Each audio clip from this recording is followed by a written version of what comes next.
6 மாசமா 27ஆம் தேதிக்கும் விஜய் அண்ணாக்கும் ஏதாவது நடக்கிற மாதிரியே எனக்கு தோணுதுங்க. 6 மாசமாவே விஜய் அண்ணா அந்த கரூர் இன்சிடென்ட், அடுத்து செங்கோட்டையன் வந்து ஜாயின் பண்ணது, ஸோ இந்த மாதிரி நிறையா. ஸோ அடுத்து இப்போ 27ஆம் தேதியே டைவர்ஸ் வந்து நியூஸ் வெளியே வந்தது. ஸோ அப்படிங்கிற மாதிரி 27ல் வந்தாலே ஏதாவது நடக்கும் அப்படிங்கிற மாதிரியே தெரியுது. ஆக்சுவலாக வந்து இது வரைக்கும் நடந்தது கடந்து போகவே நம்மளுக்கு எல்லாத்துக்கும் இவ்வளோ கஷ்டமாக இருக்குது. ஸோ இனி அடுத்த 27ஆம் தேதி என்ன நடக்க போகுது அப்படின்னு நினைக்கும் போதே கொஞ்சம் பதட்டமாக தான் இருக்குது.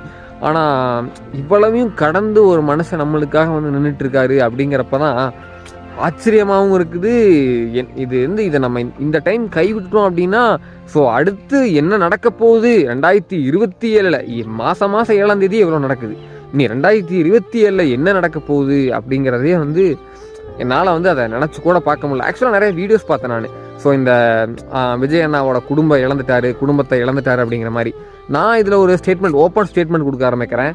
அவரோட குடும்பமே நாங்கள் தாங்க. ஆக்சுவலாக வந்து தமிழ் ஃபேமிலி தான் அவங்களோட குடும்பமே. தமிழ்நாடே அவரோட ஃபேமிலி.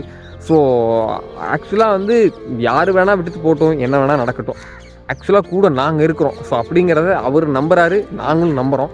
ஸோ இதை எந்த அளவுக்கு நீங்கள் அக்செப்ட் பண்ணிக்க போகிறீங்க அப்படிங்கிறது தெரில. இது கிரிஞ்சுன்னு நினச்சிட்டு கீழே கமெண்ட் செக்ஷனில் நான் கழிவுத்த போகிறோன்னு இருக்கானுங்க.